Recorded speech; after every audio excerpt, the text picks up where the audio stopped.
Você deve estar ouvindo ultimamente alguns termos como grande resignação, burnout, infelicidade no trabalho. Mas como solucionar isso, né? Como que a gente aproxima mais pessoas de empresas?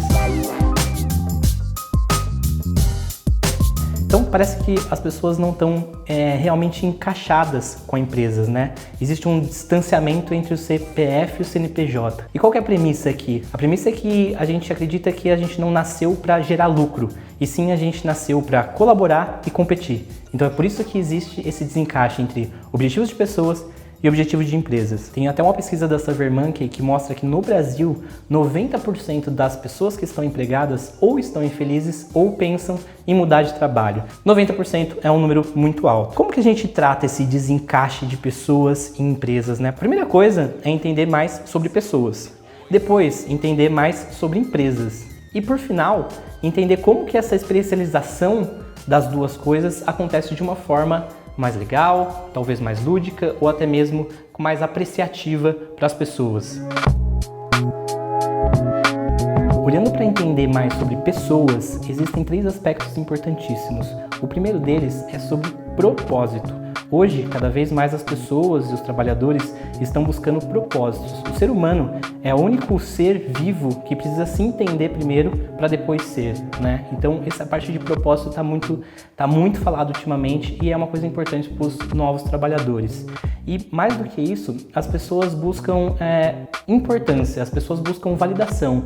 Então, essa busca pela validação das outras pessoas também indica que seu propósito está sendo validado. Então, como primeiro elemento de entendimento sobre pessoas, propósito. O segundo elemento de pessoas é a parte de liberdade. E essa liberdade é até um paradoxo para nós hoje, né? Porque quanto mais liberdade a gente busca, e isso está na nossa raiz, mais ansiedade nos gera, porque é um campo muito aberto. Não existe aquele pragmatismo de seguir um caminho.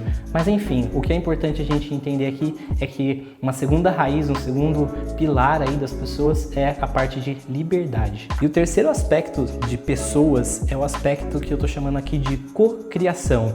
Então aqui eu tô esquecendo um pouco aquele lance do lobo solitário, pessoas que conquistam as coisas sozinhas. Isso não existe mais, talvez nunca existiu. O que acontece? As pessoas buscam muito espelho, né? Existe até um neurônio espelho em que você vê uma pessoa atuando, você acha que aquilo é legal, é divertido, é uma coisa que aumenta a sua capacidade social, então você vai lá e se espelha naquilo que a pessoa está fazendo para poder ser igual. E mais ainda, nos novos tempos, vamos dizer que essa parte só de espelhar talvez não seja 100% interessante. O que as pessoas estão buscando hoje são plataformas de desejo. O que significa isso? Plataformas de desejo é você olhar na outra pessoa aquilo que você acha interessante, mas não achar que aquilo é tudo, e sim entender que aquilo também tem defeitos e você pode complementar com aquilo que você tem de bom. Então é você utilizar pequenas partes daquilo que você acha bom para construir algo mais completo em que você também é bom. Por isso que eu estou chamando de cocriação como uma raiz também do entendimento de pilar humano.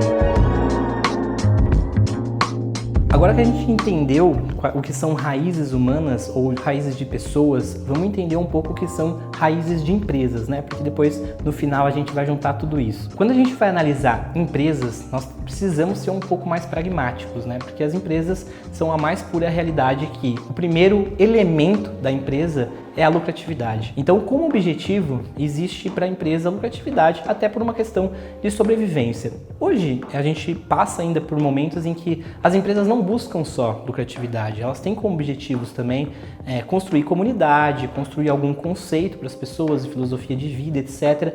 Mas ainda o que rege pragmaticamente empresas que sobrevivem, no final, é a parte de lucratividade. Então, como primeiro elemento de empresas, lucratividade. O segundo elemento sobre empresas é a questão de todas as empresas estão vivendo num modo de aprendizado. As empresas não têm tanta certeza do futuro ou se os produtos delas vão dar certo, o quanto isso vai perpetuar. E todas as empresas que são inteligentes hoje, elas entram no modo de aprendizado, ou seja, buscam pessoas que conseguem resolver problemas, buscam pessoas que conseguem ativar um sistema 2 aí para poder problematizar um pouco melhor aquilo que está acontecendo e cada vez mais melhorar o seu produto, o seu processo, a sua tecnologia.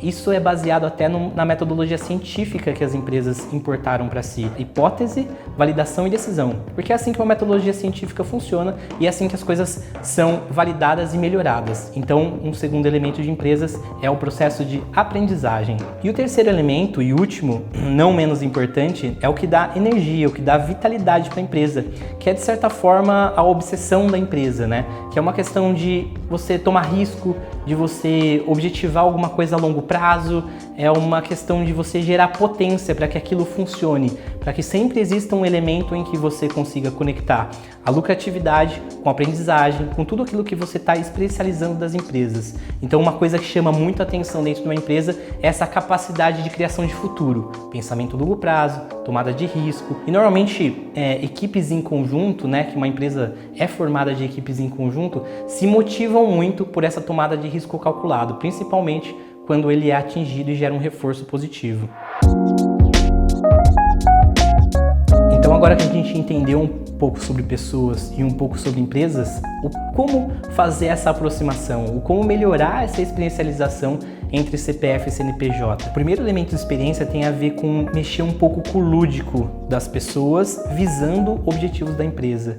Então o que é? Você pegar essa parte de propósito, essa parte de lúdico que as pessoas estão enraizadas e ligar isso com KPIs de empresas. Como que você faz isso? Na verdade você cria missões onde você consegue atingir um objetivo e você ganha alguma recompensa. É você criar reforços positivos e negativos para que essa experiência vá sendo criada. Todos esses elementos são muito ligados inclusive com gamificação, que é um processo de crescimento que acontece nas empresas e ele está sendo muito importante justamente para deixar esse ambiente mais lúdico e promover um pouco mais raízes humanas nesse sentido de game, desse sentido de jogo, que é uma coisa muito inerente de pessoas. O segundo elemento de aproximação, de experiencialização entre pessoas e empresas é o que a gente chama de experiência de impressionar. Quando você está pensando o processo, experiência para impressionar, você pensa em algumas coisas importantes. Uma delas, por exemplo, é um gatilho de reciprocidade. É você estar sempre entregando mais do que a pessoa espera. Esse gatilho é importante para a pessoa sempre se sentir que está devendo alguma coisa, então ela está sempre impressionada com você. Um segundo ponto de impressionar é a parte de facilidade.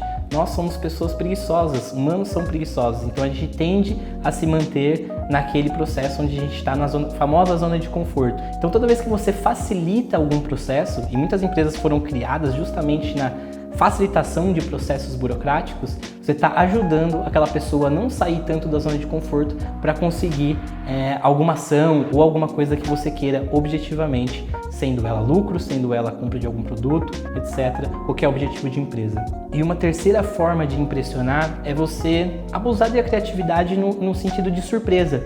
Então aquela pessoa está imaginando que está indo para um caminho, aquilo está muito bem segmentadinho, tudo bem processuado, e de repente você impressiona, você encanta, você mostra um outro caminho para ela, sempre deixar aquilo vivo, utilizando da criatividade. É sempre o ato de surpreender o que a pessoa espera que é o próximo passo. Lembrando que isso tem que ser sempre positivo e não negativo. E o terceiro e último elemento de forma de experiencializar é o que eu vou chamar de obsessão. O que é obsessão? É você mexer um pouco com a ambição da pessoa, porque mexer com a ambição da pessoa tem a ver com também levar a empresa para frente. Como que você faz isso? As próprias dinâmicas de empresa de risco calculado, própria dinâmica de empresa de visão de longo prazo, de vender essa meta de longo prazo que você vai batendo, essas metas que você vai avançando dentro da empresa, que você vai aumentando de cargo, que você vai aumentando o salário, isso tudo dá potência. Essa obsessão, essa experiencialização da obsessão sendo mantida, ela é importantíssima para a manutenção de tudo que a gente conversou aqui. Então essa parte de obsessão é bastante importante para você mover pessoas e isso consequentemente, mover a empresa também. Então, para finalizar, qual que é o recado aqui? O lance é recriar essa experiência entre humanos e empresas para tornar essa junção das coisas aí de uma forma mais energética, de uma forma mais proveitosa para o ser humano e justamente diminuir esses índices de problemas de saúde com relação humano-trabalho, com dessa grande resignação para que as pessoas se sintam mais confortáveis com aquilo que elas estão fazendo profissionalmente. Se você gostou dessa experiência que a gente trouxe para você, desse conteúdo, já curte esse vídeo, compartilha com os amigos e se inscreve no canal, porque isso ajuda na nossa motivação para poder criar mais conteúdos assim para você.